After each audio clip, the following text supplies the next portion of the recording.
तो आज मैं आपको सुनाने वाला हूँ रावर गांव की एक कहानी, एक बहुत ही यादगार कहानी। ये सिर्फ एक खेल की नहीं है, बल्कि दोस्ती और कुछ ऐसे पलों की है जो कभी भुलाए नहीं जाते। तो बात है साल के उस एक दिन की, जिसका ना पूरे गांव को बेसब्री से इंतजार रहता था। एक ऐसा दिन जिसकी हवा में ही एक अलग सा उत्साह घुला होता था। वैसे तो रावर गांव की सुबह एकदम शांत होती है, पर उस दिन स्कूल के मैदान में कुछ अलग ही माहौल था।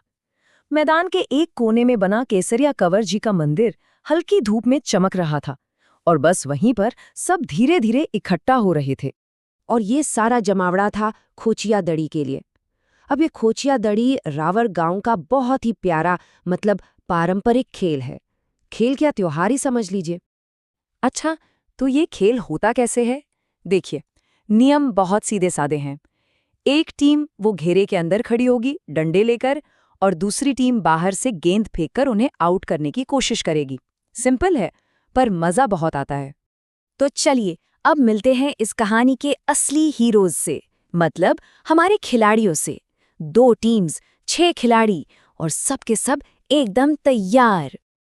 तो ये रहे हमारे खिलाड़ी। सबसे पहले देखिए राकेश को, 22 साल का, टीम का एकदम पावरफुल लीडर। फिर है मिथुन, 18 साल का, बड़ा ही स्मार्ट ऑलराउंडर। उसके बाद गोपाल, 19 साल का, जो अपनी हाजिर जवाबी के लिए जाना जाता है। फिर है 17 साल का कुलदीप, मैदान का सबसे फुर्तीला रनर।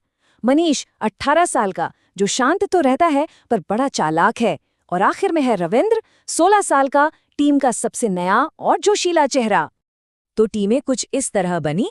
पहली टीम में थे राकेश, मिथुन और गोपाल, जो घेरे के अंदर खेलने वाले थे। और दूसरी टीम, यानी गेंद फेंकने वाली टीम, उसमें थे कुलदीप, रविंदर और मनीष। मुकाबला बस शुरू ही होने वाला था। और खेल शुरू हो उससे ठीक पहले राकेश ने पूरे जोश में आके कहा, आज कोई हमें आउट नहीं कर सकता। ये सिर्फ एक दावा नहीं था, समझ लीजिए खेल के माहौल में एक चिंगारी थी। और बस इसी के साथ खेल का असली रोमांच शुरू हो गया। पहली ही गेंद से मैदान का माहौल एकदम गर्म हो गया।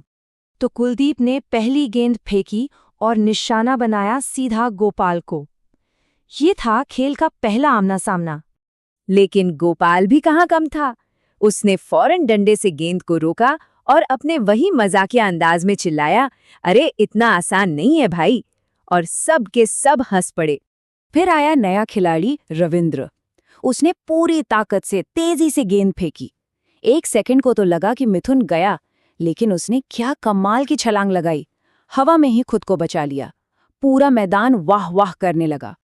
अब गेंद आई मनीष के हाथ में, जो अपनी चालाकी के लिए मशहूर था। उसने एक ट्रिक खेली। पहले तो गेंद एकदम धीरे से फेंकी, और जैसे ही ध्यान भटका, अचानक से एक जोरदार थ्रो कर दिया। और गेंद जाकर लगी थप। वो आवाज आज भी सबको याद है। गेंद लगी थी सीधे गोपाल के पैर पर। वैसे वो आउट तो नहीं हुआ, पर उसने मजाक में चिल्लाना शुरू कर दिया, अरे ये तो चीटिंग है। इस बात पर क्या हुआ, पूरा मैदान ठहाकों से गूंज उठा। तो ये हंसी मजाक तो चल ही रहा था, पर इसी बीच खेल अपने सबसे रोमांचक मोड़ पर आ पहुंचा। अब सब कुछ टिका था एक आखिरी खिलाड़ी और एक आखिरी गेंद पर। हुआ ये कि राकेश और गोपाल आउट हो गए थे।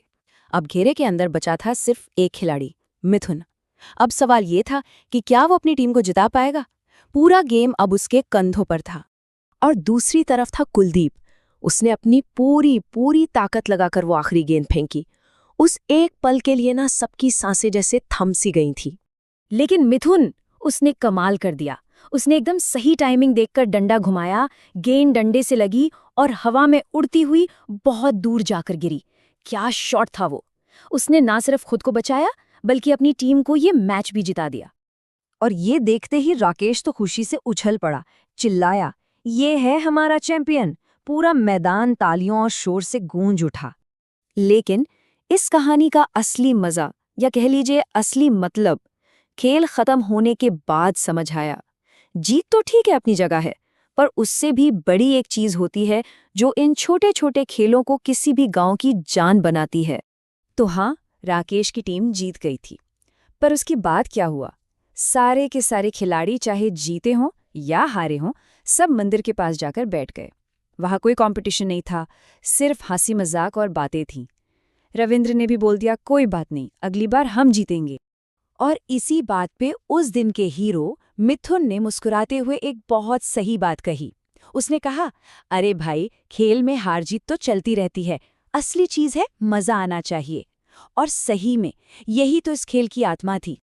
तो आखिर में एक सवाल आता है मन में कि कोई खेल सिर्फ एक खेल कब नहीं रहता। शायद तब जब वो एक गांव को जोड़ता है, दोस्ती, हंसी और ऐसी यादों का किस्सा बन जाता है जिन्हें कोई भूल नहीं पाता। ठीक वैसे ही जैसे रावर की वो खोचिया दड़ी का मैच, जो सालों तक याद रखा गया।